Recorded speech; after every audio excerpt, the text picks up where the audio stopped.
Que a paz do Senhor esteja com você neste momento. Hoje, meditaremos em Ezequiel capítulo 21, uma mensagem forte e solene sobre o julgamento de Deus contra o pecado. Nesse capítulo, Ezequiel anuncia o uso da espada como símbolo do juízo de Deus, destacando sua justiça e santidade. A profecia apresenta uma chamada à seriedade espiritual e à reflexão sobre as consequências do pecado. No entanto, mesmo em meio a essa mensagem de juízo, somos lembrados do compromisso de Deus com seu plano redentor, que culmina em Cristo, aquele que traz salvação e restauração. Convido você a abrir sua Bíblia e meditar comigo neste capítulo profundo e desafiador. Que o Espírito Santo ilumine nossos corações para compreendermos as verdades de Deus e aplicá-las em nossas vidas. E veio a mim a palavra do Senhor, dizendo: Filho do homem, volve o teu rosto para Jerusalém e derrama as tuas palavras contra os santuários e profetiza contra a terra de Israel. E dize à terra de Israel: Assim diz o Senhor: Eis que eu sou contra ti, e tirarei a minha espada da bainha, e eliminarei do meio de ti o justo e o ímpio. E porquanto hei de eliminar do meio de ti o justo e o ímpio, por isso a minha espada sairá da bainha contra toda a carne, desde o sul até o norte. E saberá toda a carne que eu, o Senhor, tirei a minha espada da bainha. Nunca mais voltará a ela. Suspira, pois, tu, filho do homem. Suspira à vista deles com quebrantamento dos teus lombos e com amargura. E será que, quando te disserem, por que suspiras tu? Dirás, por causa das novas, porque vem. E todo o coração se derreterá, e todas as mãos se enfraquecerão, e todo o espírito desfalecerá, e todos os joelhos se desfarão em água. Eis que vem e se cumprirá, diz o Senhor Deus. E veio a mim a palavra do Senhor, dizendo: Filho do homem, profetiza e dize: Assim diz o Senhor. Dize: a espada está afiada e também polida. Para a grande matança está afiada, para reluzir está polida. Regozijar-nos-emos, pois? Despreza o cetro de meu filho como a toda árvore. E deu-a para se polir, para que se tome na mão. Esta espada está afiada e está polida para a entregar na mão do matador. Grita e geme: Ó filho do homem, porque ela será contra o meu povo, será contra todos os príncipes de Israel, e com eles foram desamparados a espada juntamente com o meu povo. Bate, pois, na coxa. Por que se faz uma prova? E que seria se também não existisse o cetro que despreza? Diz o Senhor Deus. Tu, pois, ó filho do homem, profetiza e bate com as mãos uma na outra, e triplicará o golpe da espada. A espada da matança, a espada da grande matança que os rodeará. Para que desmaie o coração e se multipliquem os tropeços, sobre todas as portas deles porei a ponta da espada. Ah, ela foi feita para reluzir, está afiada para matar. Ó espada, vira-te para onde quer que te diriges. Vira-te para a direita, vira-te para a esquerda, para onde quer que o teu rosto se dirigir. Também eu baterei as minhas mãos uma na outra e desafogarei a minha indignação. Eu, o Senhor, disse. E veio a mim a palavra do Senhor, dizendo: Tu, pois, ó filho do homem, aponta 2 caminhos, por onde vem a espada do rei de Babilônia. Ambos procederão da mesma terra. E põe uma mão, põe-na no princípio do caminho da cidade. Aponta um caminho para que venha a espada a Rabá dos filhos de Amon e a Judá contra Jerusalém, a cidade fortificada. Porque o rei de Babilônia parará na encruzilhada, no princípio dos 2 caminhos, para usar de adivinhação. Sacudirá as flechas, interrogará os terafins, atentará para o fígado. A sua mão direita estará a adivinhação sobre Jerusalém, para dispor os arietes, para abrir a boca com ordem de matar, para levantar a voz com júbilo, para dispor os arietes contra as portas, para levantar trincheiras, para edificar baluartes. E isto será como adivinhação vã aos olhos daqueles que lhes fizeram juramentos, mas ele se lembrará da maldade deles, para que sejam apanhados. Portanto, assim diz o Senhor Deus: porquanto fizestes com que se lembrasse da vossa maldade, descobrindo-se as vossas transgressões e aparecendo os vossos pecados em todos os vossos atos, porquanto viestes à memória, sereis apanhados com a mão. E tu, ó profano e ímpio príncipe de Israel, cujo dia virá no tempo da maldade final. Assim diz o Senhor Deus: remove o diadema e tira a coroa. Esta não será a mesma. Exalte-se o humilde e humilhe-se o soberbo. Ao revés, ao revés, ao revés a porei. Também não será mais, até que venha aquele cujo é o direito, e a ele o darei. E tu, ó filho do homem, profetiza e dize: assim diz o Senhor Deus acerca dos filhos de Amon e acerca do seu opróbrio. Dize, pois, a espada está desembainhada, para a matança está polida, para consumir, para reluzir.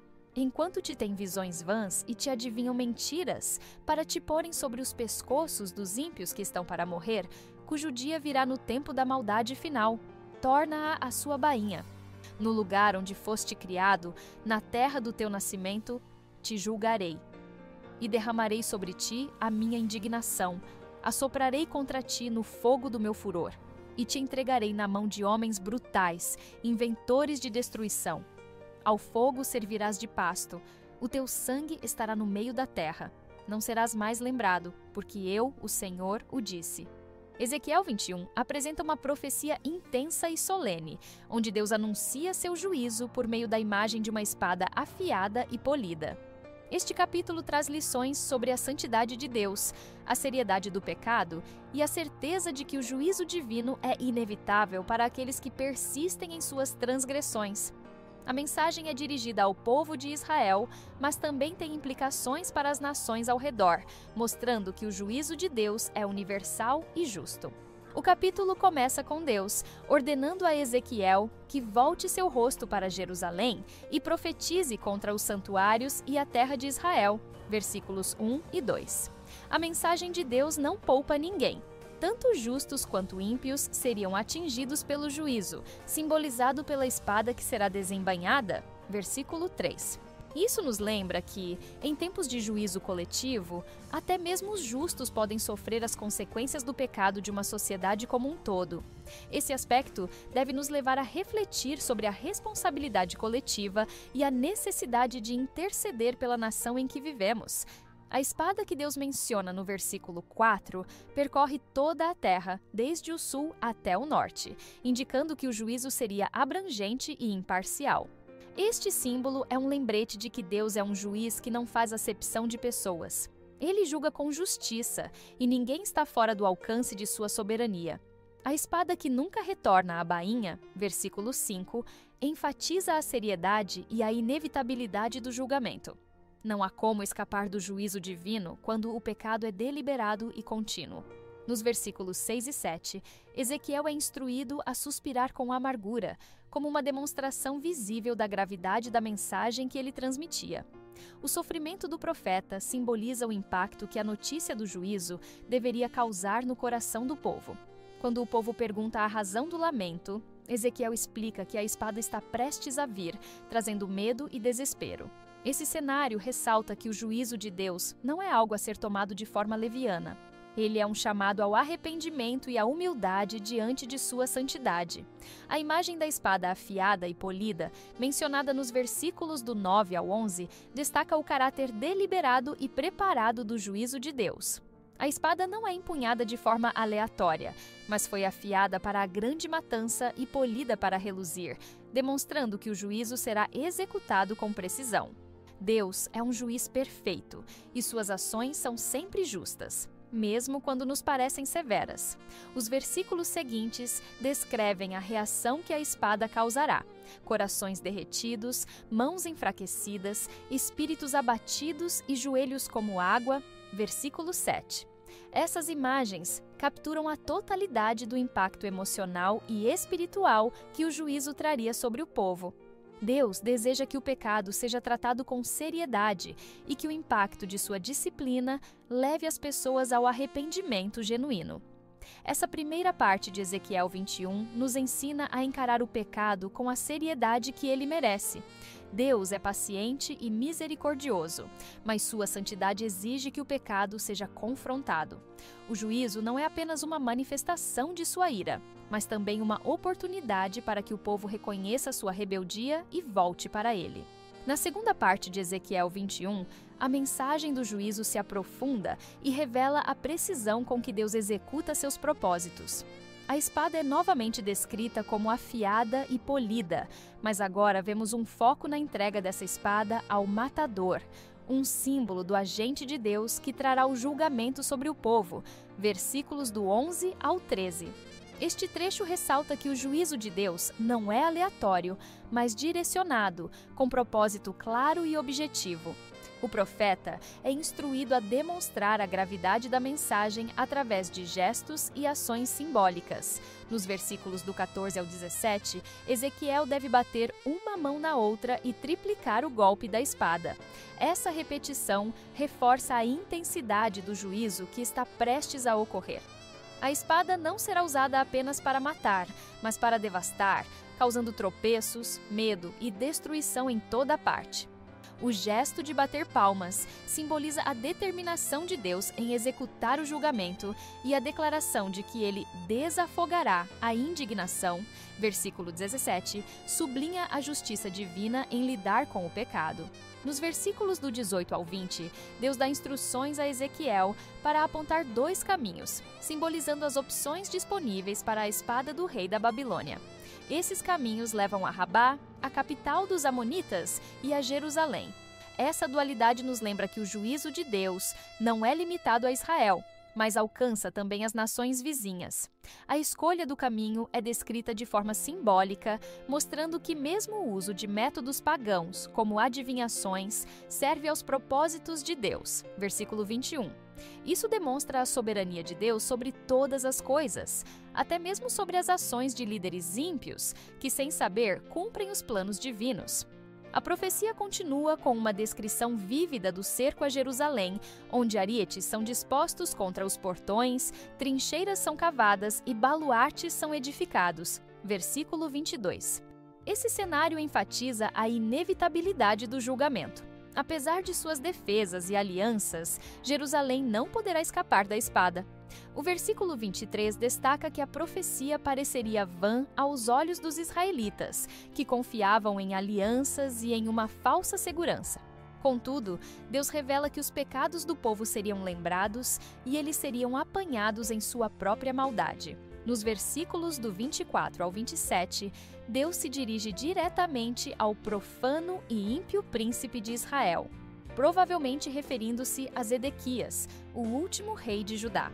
Ele é condenado por sua desobediência e falta de liderança espiritual, e Deus declara que seu diadema e coroa seriam removidos.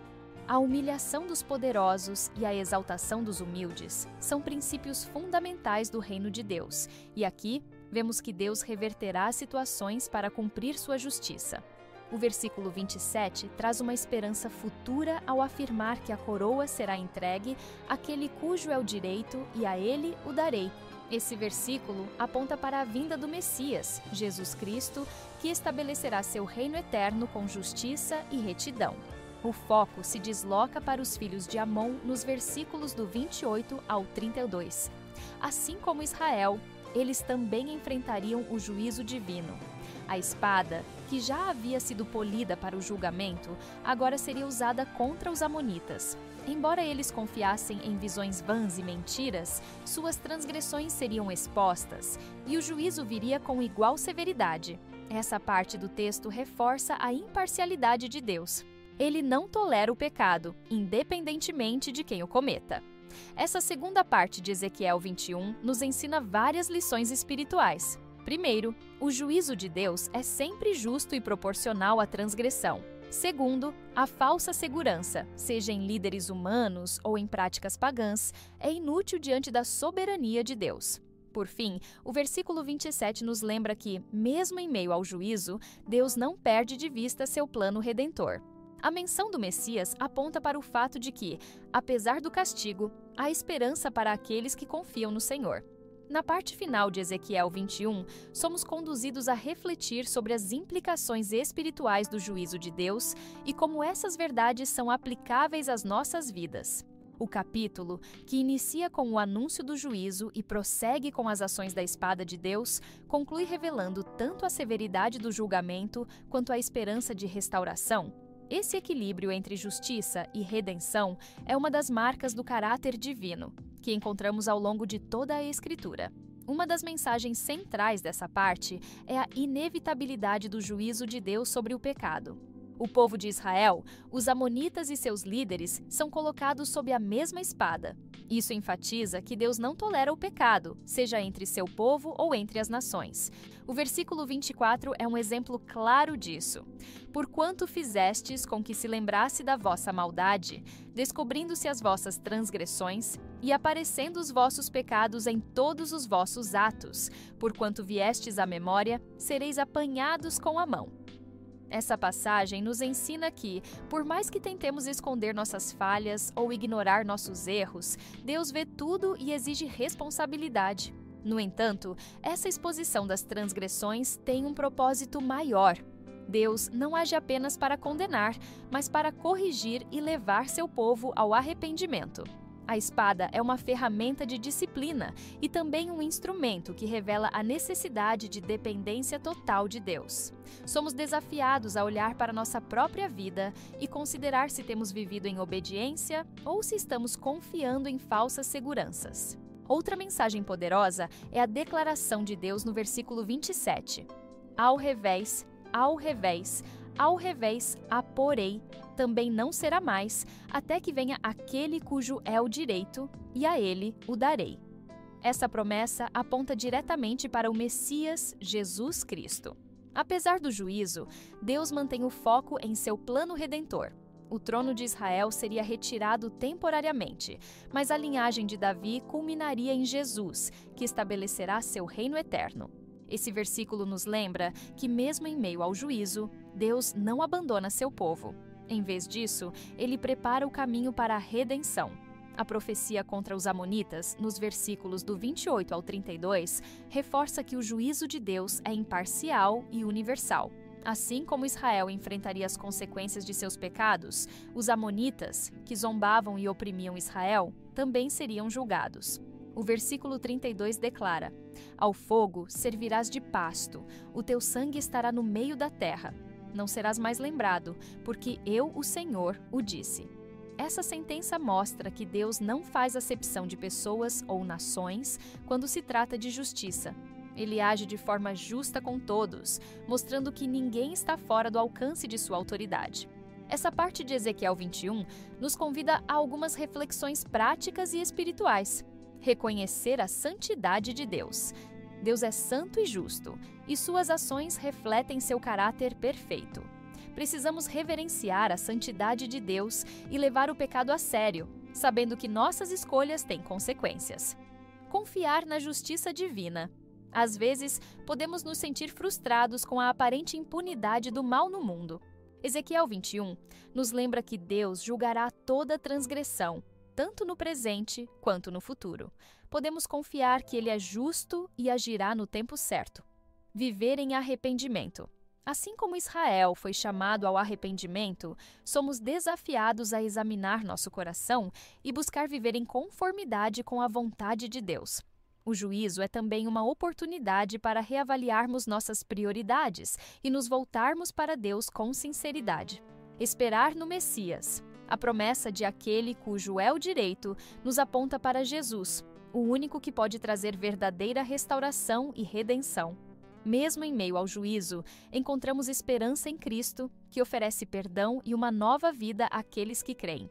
Ezequiel 21 é uma poderosa lembrança de que Deus age de forma justa e soberana, mas nunca perde de vista seu plano de redenção. Que possamos viver com temor ao Senhor, confiando em sua justiça e aguardando com esperança o cumprimento de suas promessas em Cristo. Depois de refletirmos em Ezequiel capítulo 21, somos levados a reconhecer a santidade e a justiça de Deus, bem como a necessidade de viver em arrependimento e obediência. Este capítulo nos lembra que Deus julga o pecado, mas também oferece esperança por meio de seu plano redentor em Cristo. Convido você a orar comigo, entregando nossas vidas ao Senhor, reconhecendo nossas falhas e buscando sua misericórdia e direção. Que esta oração seja um momento de entrega e renovação espiritual. Vamos orar juntos. Senhor meu Deus Todo-Poderoso, exaltamos o Teu santo nome e reconhecemos que o Senhor é santo, justo e digno de toda reverência.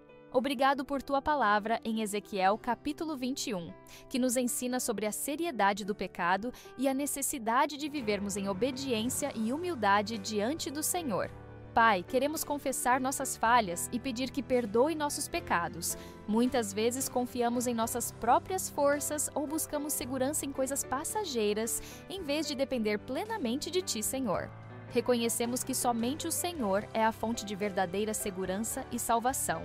Nos ajude a viver de acordo com a Tua vontade, nos afastando de tudo o que desagrada ao Teu coração. Obrigado porque mesmo em meio ao juízo, o Senhor não nos abandona, mas nos aponta para a esperança em Jesus Cristo. Ele é o Messias prometido, o Rei justo que veio para restaurar e redimir.